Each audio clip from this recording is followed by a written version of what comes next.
So knowing your numbers. There's two main categories to me that most practice owners are struggling with, and it's coding and collections and case management. And those might not sound like super interesting topics, but it really is the nuts and bolts of how to run a practice. So most practice owners are like, hey man, how can I get more new patients into my practice? That's going to solve all my problems. um I'll tell you, you'll find out what the problems are if you shove a bunch of new patients into a practice. We've done that before, but it's not until you figure this stuff out that it really you have control over your practice. So Arlen, here I'm going to go through coding and collections. So this is like the basic surface level type stuff. This is stuff like if I woke Arlen up tomorrow morning and I said, hey man, what are your units per visit across the board? Like he would know what that number is. And if you don't know what that number is, you don't have awareness around that, then you just don't have as much control over your practice. So units per visit, revenue per visit, over-the-counter collections. So what do you, how much are you collecting, like patient responsibilities, 60 plus AR? So how much of your accounts receivable is in your 60 plus bucket? First pass rate, when you send stuff to the insurance company, what percentage gets kicked back automatically? Lost visits due to missed authorizations, contract negotiations, insurance write-offs. All of these topics are a webinar in their own. But Arlen, tell me, what having an appreciation and just knowing where you are with these numbers, what does that give to a practice owner? Oh, I mean, instantly just peace of mind. There's a lot of leakage that I call that happens in this bucket right here, right? We're always concerned about new patients, right? But when they arrive, coding and collections, there's a lot there that we leak on. And a lot of owners don't realize it. There's a lot lost here. In fact, with their existing cases right now, they're active patients, they probably have enough there to really propel their profitability easily by at least 20%. And a lot of it is in this bucket right here. Yeah, and this is the financial end of stuff is typically, at least for me and for practice owners I talk to, that's kind of the last thing they worry about, right? So you show up to work, man, if I treat the patients well and I get results, everything's going to be fine. And that's only going to take you so far. At some point, you've got to run a business. I remember when I first started, it was just me. I treated all the patients. I made sure like I had staff that actually did billing internally because we were so small. But I didn't even look at what they did. I just kind of treated patients. And then where would I look? I would look in my bank account and I would be like, okay, I've got enough money.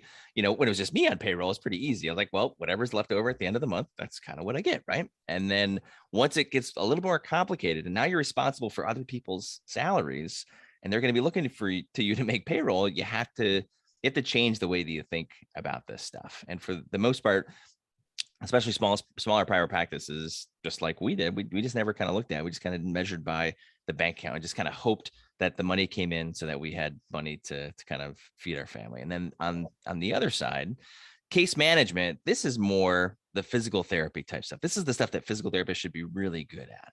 And there's obviously some crossover. These things touch each other. But when we look at private practices and we do our first hot seat, so when someone comes into a mastermind, if we have a hot seat event coming up, or if it's the first time that we're talking to them, we kind of hot seat their practice immediately. And we have them fill out this form and they put all these numbers in here. And we want to look at a lot of different numbers, but these are kind of the main ones here. So arrival rate, like that to me, Arlen, when you see someone that has a low arrival rate, what are the first questions that you would ask a practice owner, or what are you worried about?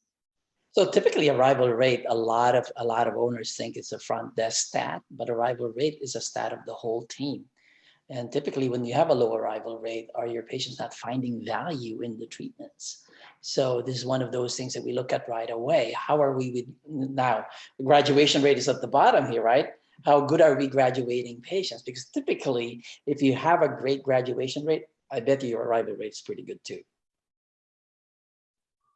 So length of stay. So how long are your patients staying for a plan of care? And a lot of people will say, well, I want as low a length of stay as possible. That means my therapists are being effective. And I will tell you that if you can get a low length of stay and have a very high graduation rate, then there's really nothing that I can say to you. If we have, across the board for us, we're around 16. Every practice is a little bit different. But for me, if I have a clinic that comes in and has a lower length of stay, I'm okay with that as long as they can show me a high graduation rate. Here's the problem. In my practice, when in my different locations, or when I'm working with a practice that's trying to improve their numbers, it's almost never associated with a higher graduation rate. So higher graduation rates are almost always associated with higher length of stay. And that should make sense, right? So, and it's typically not, well, we're just trying to treat a patient as long as we possibly can. If you have a low length of stay, there's a very good chance that you have dropouts. So you got your dropout right here. So we allow for 1 dropout per clinician per month. So 3.25. Every once in a while, you're going to get a patient you don't connect with, for whatever reason, you just don't hit it off with them, or it doesn't work out. And I'm okay with one, but any more than that, I start to get concerned. So they're not doing a very good job of really explaining the entire plan of care and explaining the value of physical therapy and the negative effects of not completing their plan of care. So whenever we evaluate this, somebody has a really low length of stay. Yeah, but my therapists are really good. I'm like, okay, well, tell me what your graduation rate is. And then I can tell you if your therapist is really good. And then, okay, if your graduation rate is low, let me see what your dropout rate is. So it's typically not, someone if you have a length of stay of 12, you're not seeing like 12, 13, 11, 12. It's like you'll have some higher length of stay with the people that are doing better in terms of graduation rate. And then you'll have a lot of low numbers, like 1, 2, or 3. For us, a dropout, if you come 3 times or less, and you disappear, that's a dropout for us. So there was some kind of miscommunication there. We have systems in place to try to follow up on that, to make sure that we are making sure that we're trying to fix problems immediately when they come in. But if you're not looking at that, then you really don't know. Visit frequency, Arlen, tell me about visit frequency. Oh, visit frequency again. I think there's a study I think the average is 2.3 is our expectation. Now let's even dive deeper into that. There are 3 layers of visit frequency, right? So what's the prescribed visit frequency of your clinicians? You might have clinicians who are prescribing 1 time a week, right? And before you know it, you have patients who cancel during the week. Their visit frequency, their attended visit frequency might not even be 1. So again, visit frequency is super important, because again, the more frequent that patient comes in, usually they have a better graduation rate also, and a better NPS score also. So all of these things are all related. And again, I know Travis will talk about schedule efficiency here too. Starting out with the prescribed visit frequency from your PTs. If they're prescribing 3 times a week, are your patients getting on the schedule 3 times a week? Visit frequency is super important to monitor. We have 3 other metrics behind this visit frequency, but that's a talk for another day. Yeah, and for visit frequency, if you've never heard that term, you just take the total number of visits that you have in a week, and you divide that number by your total number of active patients. So you've got to know what your active patients are too, which means cleaning up that list. And sometimes when we ask for visit frequency, we'll get some kind of number that's like under 1, and we'll say like, well, how many visits did you do this week? And what's happening is they're not cleaning up their cases. So cases, to me, it is the therapist's number 1 job to have a high graduation rate, which means you have to know where your cases are. So when you get really busy in the clinic, if you don't have systems in place to monitor this, and a patient disappears, typically a therapist is not going to know if they have a lot of different patients. If there's not systems in place to kind of know exactly where each of their patients are, then you're just going to lose that. So unless you're looking at this stuff, it's really easy to kind of lose that number. And that's where that visit frequency gets hit.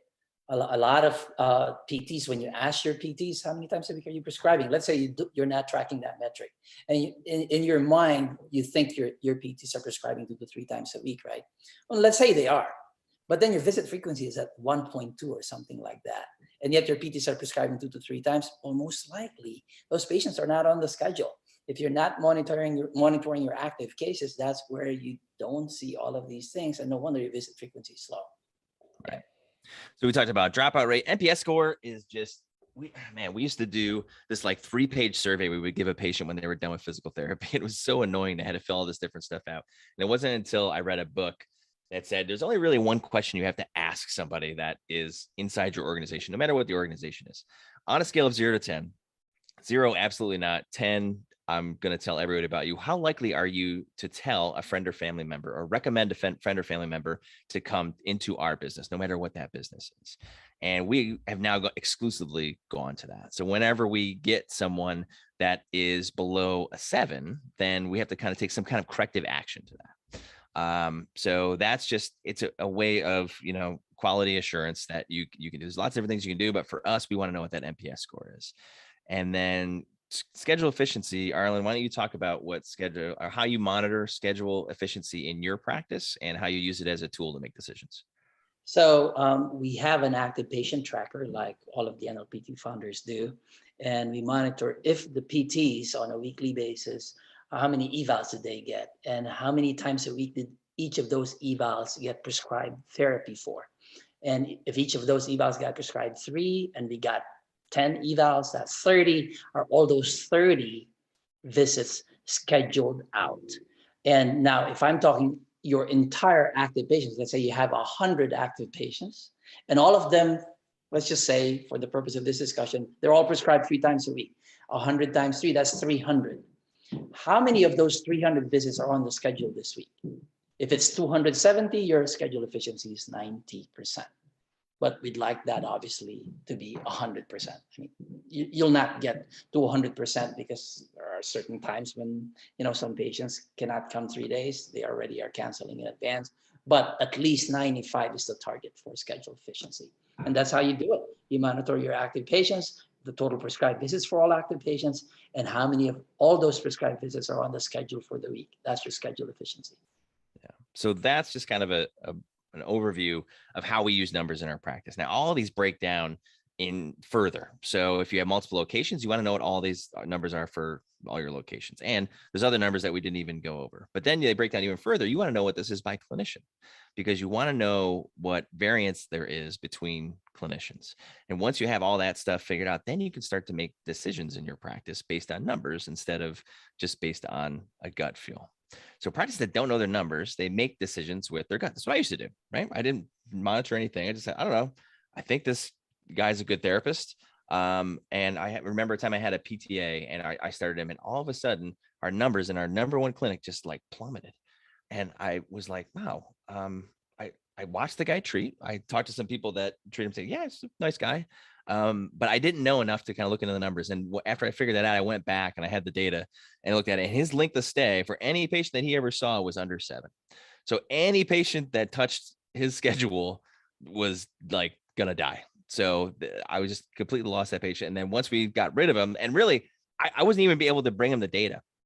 So I just said, you know what, this isn't working out. You came here, it didn't go so well. So we got to cut ties. I wish I could have explained to him what was going on, but it wasn't until now. And now the situation, it really doesn't happen because we are constantly monitoring this stuff, doing one-on-ones with people. They have a scorecard that we hold them accountable to, and we make adjustments based on the scorecard so that we don't making decisions based on your gut. You're just kind of guessing which direction to take your practice. Kind of in that situation that I made a guess. It was a good guess that, I eliminated that therapist because my number shot back up after I got rid of him, but I didn't really have any objective data to make that decision.